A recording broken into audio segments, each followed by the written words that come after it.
Well, definitely the people I work with and serving the public.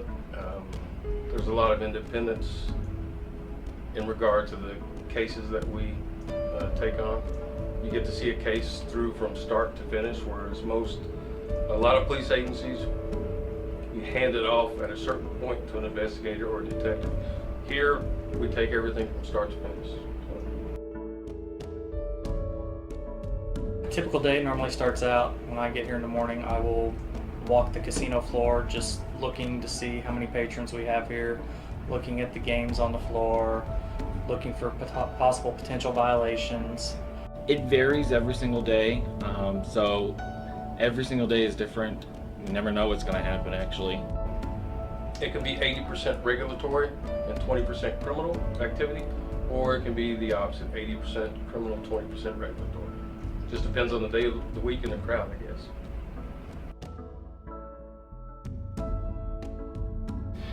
Well, I think you have to keep an open mind, because this is a different type of law enforcement than I'm used to. When I started in law enforcement, I actually worked the roads and the street, and working the road and street is typically a lot different than what we do here, even though there's a lot of similarities. But I think it's something you have to dedicate your life to, and you have to study really hard at any kind of training that is offered to you, and learn your job the best that you possibly can, so that you can be adequate, at least, in fulfilling the duties that are expected of you. Open-minded, somebody that's wanting to get involved in a lot of different things, because some days you have very little to do and the next day is extremely busy. I think they need to understand that this is a law enforcement position. You're going to be doing some law enforcement jobs, but it's going to be totally different than what you would see as a law enforcement officer would on the street.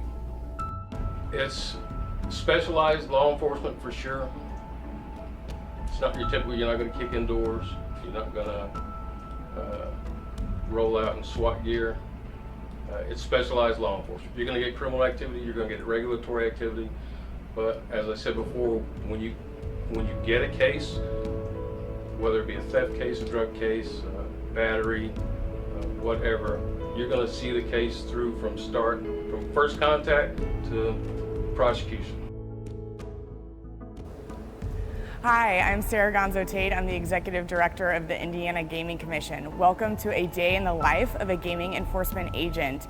In the video you've seen, our gaming agents take great pride in our responsibility to ensure the strict regulation and highest levels of integrity of gaming in Indiana. If you are looking for a rewarding career in a growing industry, you should definitely consider a career at the Indiana Gaming Commission as an enforcement agent.